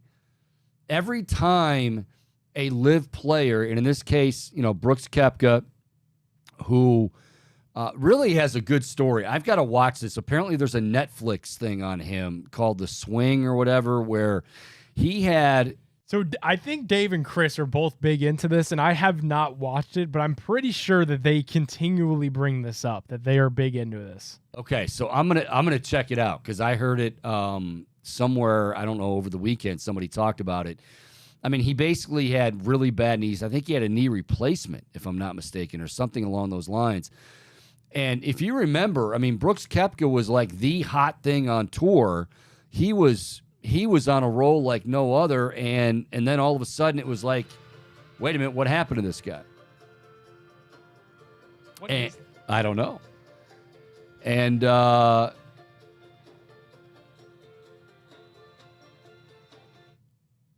perhaps that was my laptop. I don't know. I think it might have been mine because I muted it. Oh, well. Well, that was Koepka talking to us through some music. But anyway, Koepka, as we know, he had, and that was his 5th major, but he had a run there where it was like, well, this guy is the next great thing. Like, you're just not going to beat him. And he was it wasn't that he was just so great. Obviously, he was. He had a very exacting way of going about it. Like, he wasn't somebody that was going to show a lot of emotion. He wasn't somebody that, he wasn't, smile in front of the camera and do all this stuff. Remember the clip of him before the final round of one major where his girlfriend, I don't know if they're still together, she tries to give him a kiss before his round. He just blows her off like, no, get out of here. Come on, it's on TV. I'm serious. I got to play golf. But count on Bryson DeChambeau, who is a part of the LIV Tour. And this is what he had to say about, so I guess they're buddies now because they're on the LIV, but not really. But Bryson said the following, quote, "This validates everything we've said from the beginning, that we're competing at the highest level and we have the ability to win major championships." All right. It's Brooks freaking Koepka who won a major title, his 5th major. Don't act like this was somebody out of the blue or somebody we've never heard of that's playing on the LIV Tour, and because the LIV Tour is so much more, because it's not so much more competitive. Like, just call it what it is, okay? Yeah, you can, it's more relaxed. Players like the idea that they're going to get a ton of money. They don't have to make as many appearances. They can pick and choose, really. They want to wear shorts, wear shorts. Only play 3 rounds, only play 3 rounds. Now, when it comes to deciding world rankings and points that way, well, yeah, they're going to have to figure something out, because I think it's only fair that if you're going to be on an equal playing field, both tours or player A versus player B should both be playing 4 rounds and not 3. That's obvious. And I think that's one of the things they're arguing about. But God almighty, it drives me now, Koepka has, like we were saying before the music popped up there, Koepka has a really interesting story that I know I'm going to go check out. I actually favorited it on Netflix. I didn't know it was out. And then during the weekend, they were talking about it. So I've got it on my calendar there to watch. But essentially, it talks about how he thought his career was over. He thought, in terms of, trying to be healthy and get back to where he was. And he may never get back to where he was before. Like, even this weekend, he's still in pain. But he is so talented.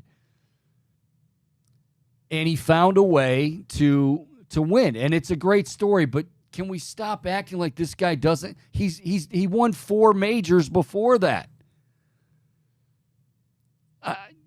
And too many guys on the LIV Tour are trying to put that narrative out there that, like, oh, well, people don't think that we're as competitive. For God's sake, whoever played Scotty Scheffler, is he on the LIV Tour? Oh, well, Scotty, I don't care what tour he's on. You are who you are. I mean, this is what, here you go. Listen to what Koepka said, which in a way I think was trying to be nice to DeChambeau, but really, this is what he said, quote, "Yeah, I definitely think it helps Liv, but I'm more interested in my own self right now, to be honest with you. Yeah, it's a huge thing for Liv, but at the same time, I'm out here competing as an individual at the PGA Championship. I'm just happy to take this home for the third time." That's what it is. It's not Live Tour. Nobody looks at it like that. And what I really feel, I don't say bad about it, I actually feel angry a little bit. What angers me is that people like Jay Monahan, or I mentioned the guy, what's that guy's name? I got to find Seth Wall. There it is. The CEO of the PGA of America who said, quote, "I think disruption is a good thing. I think there's more interest in the game, frankly, as a result of the disruption." No, there's not. And stop thinking that this is Live versus PGA. Now, there are guys that don't agree with what they're doing, but it's not like all of a sudden Bryson DeChambeau or Brooks Koepka is a different player because he plays on a different tour. I can't stand that. Well, this says a lot. See, everything was said. When did anybody say that nobody from the Live Tour could win a major championship? Never. Now, what they did say is that, in preparation for a major, which is always a tough course, which is always 4 rounds, and which is always usually grueling from a physical standpoint, that, yeah, you might have to, your preparation on the Live Tour of playing 3 rounds as opposed to 4 could hurt you. But again, if you're Brooks Koepka, and this is exactly what he did and said, and all of them have said, if they're getting ready for a major tournament, they train on their own. It's kind of like a boxer. He's going to go to Vegas. He's going to grab his They're training on their. You think he's playing 3 rounds in shorts, getting ready for the PGA? Of course not.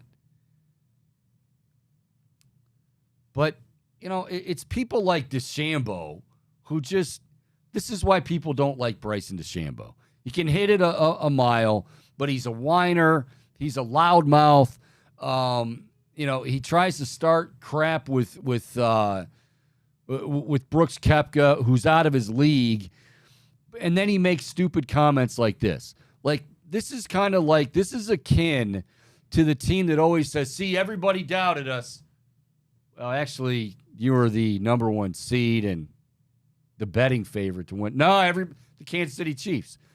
And that's cool. I understand what they're doing, but it gets kind of old when they say that stuff all the time. Like, well, nobody believed in us but ourselves. And, we just came together and realized that, nobody wanted us to win it or thought we could win it. So we went out and did it, and it feels great. Okay, well, if that's what you want to believe, that's fine. And if it helped you win, that's fine. But that's not the truth. Same thing here. Nobody is sitting here, Bryson DeChambeau, going, "Well, if you're on the Live Tour, I highly doubt you're going to be able to win another major." Wait, like, how stupid is that? His name is Brooks Koepka. 5 majors with this one. 5. And, who knows? Is he going to, I don't think he's ever going to go back to where he was prior, the surgeries and all that. But this just goes to prove that he's talented. It doesn't go to prove that being on the Live Tour enabled him to win or didn't enable him to win or he overcame it. None of that. That's why I say, like, these guys are trying to push this narrative because it sounds like they're desperate.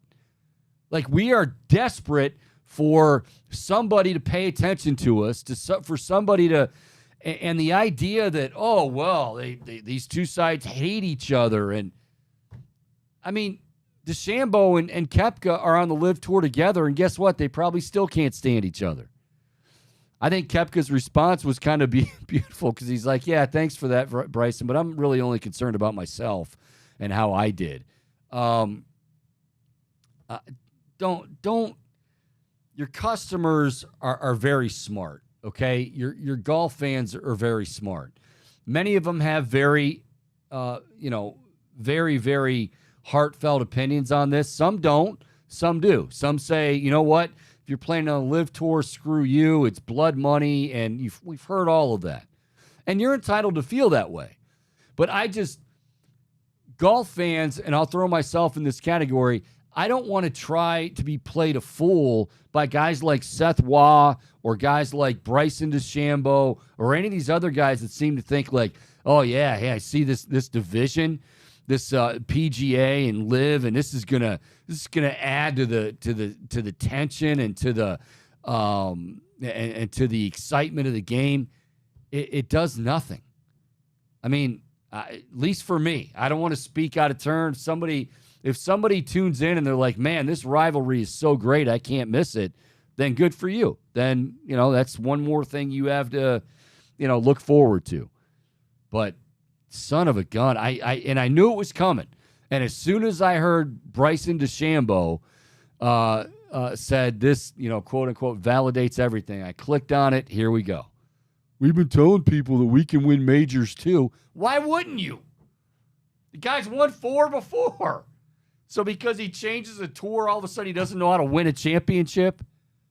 It's so stupid. Sad, too, because, golf is now becoming kind of a bit of a circus act as opposed to what it once was. All right, real quick before we get out of here. This story did not surprise me in the least at all. One thing about Ben Roethlisberger that I think we've all come to know, and look, he's a Hall of Famer. He's one of the best to ever do it. He is a great, great player, tough as nails. He was a prima donna. If he did have a sprained ankle, he wanted you to believe that it was in danger of being amputated at any moment. So, that's why, let's go down to Lisa Salters. What's the latest?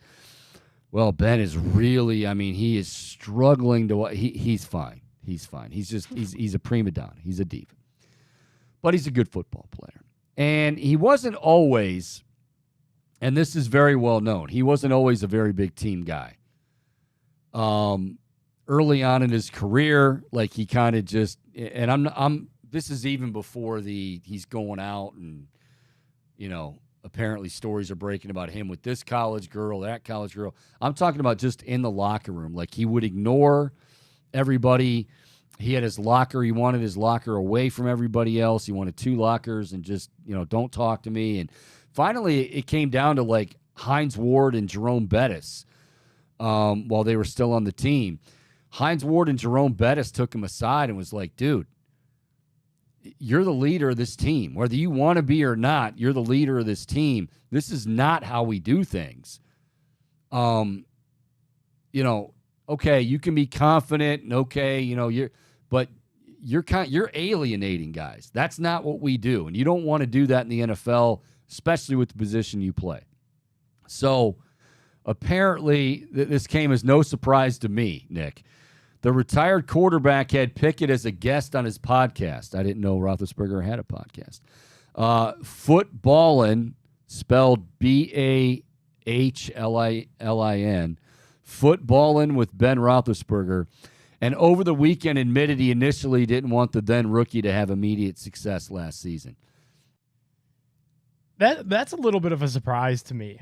Truly, because I remember, like you said, the entire Ben arc of, he wasn't a big team guy, but then at the back end, he was Mr. Pittsburgh. He was untouchable. They pretty much carried him off the field like Rudy for that final Steeler game that he played in. So I am a little bit surprised to hear that he said that about Kenny Pickett. Now having you had reminded me of some of the lack thereof leadership in the past. I don't know. I just kind of thought that Ben was past that, but I guess not.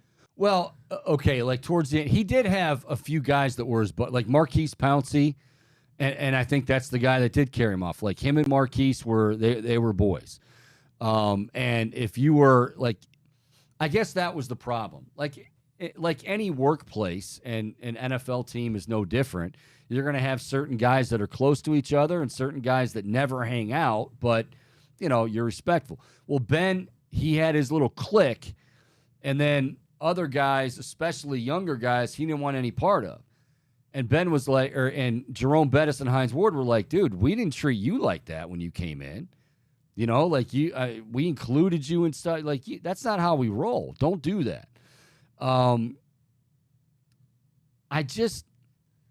I don't know. He said, I'll be completely honest. I'll be super transparent here, and I'm going to get blasted. I probably shouldn't say this, but who cares at this point? I wouldn't say that I wanted Kenny to necessarily fail, but when someone comes to replace you, I still feel like I had it. You didn't have it. Would we really say that Kenny Pickett had success in his first? I mean, it was an okay rookie. This whole thing is weird to me. Like, he's acting like he came into the league and lit it on fire, and the whole thing is, it feels like Ben just trying to reinsert himself into the conversation is really what it seems like to me. And that's part of it as well.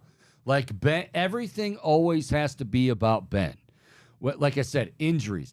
Remember how many times Mike Tomlin would be so pissed off at Roethlisberger because Roethlisberger would talk to the media and he'd tell like Ron Cook and Ed Bouchette and those beat writers, he'd be like, well, they're like, Ben, how you feel? I don't know, my shoulder's kind of hurting, the elbow's still, not a go. And then, my ankle, I just can't seem to, really get that stretched out. So then Tomlin would come up, and the reporters would say, so what's the injury? Everybody's good. I don't know. We got Mike Wallace has a knee issue, but he's going to be fine for game day. Everybody's good. Oh, well, Coach, I don't know if you knew, but Roethlisberger said, and he'd just be like, God, I wish you'd shut up. Puts you in an impossible spot because it's the reporter's job to ask that question to both persons, so you can't fault them. Yep. Yeah, he's just putting people in an impossible spot. It's kind of similar.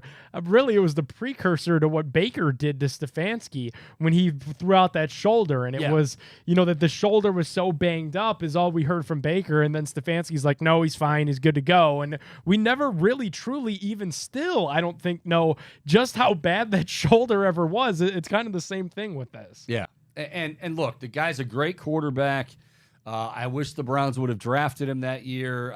Whatever. I also think he's one of those when we talk about, going to a perfect situation, he was. But yeah, and something tells me with what you just said too, now he's got the pocket. He won't be able to go away quietly. He won't. Would it be worth, here's a question for you, Chico, somebody that's been around the block, been in the business for a while. Do you think there would be interest from Browns fans of hearing Ben Roethlisberger on a big play show? Obviously, our audience, very different, Cleveland fans. Do you think it would be, or is that just kind of like, oh, who gives, who wants to hear from Ben? Well, I think depending on what he's, Mind you, Reflog and Dave both went to Miami. Oh, I didn't know that. Yeah, they're both Red Hawks. Well, what's funny is, okay, so I have one of my best friends that I met when I worked in Erie, and I never knew this until a couple years in. He was a 1,000-yard running back behind Ben at Miami. So he knows him well. He calls him Seven. That's 7. He says he was so quiet. They thought he was afraid of girls.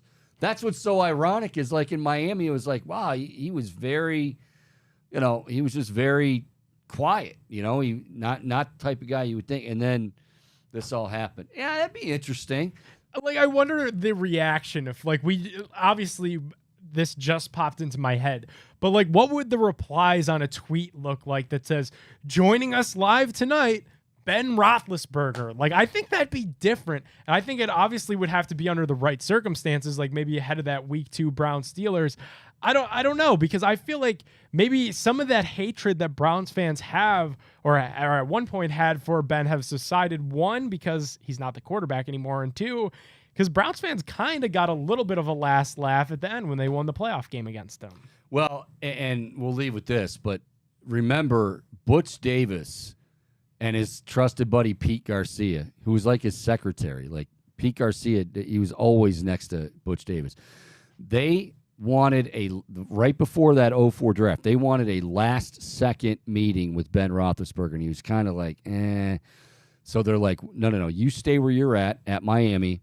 We'll fly in to Oxford, and we'll watch you.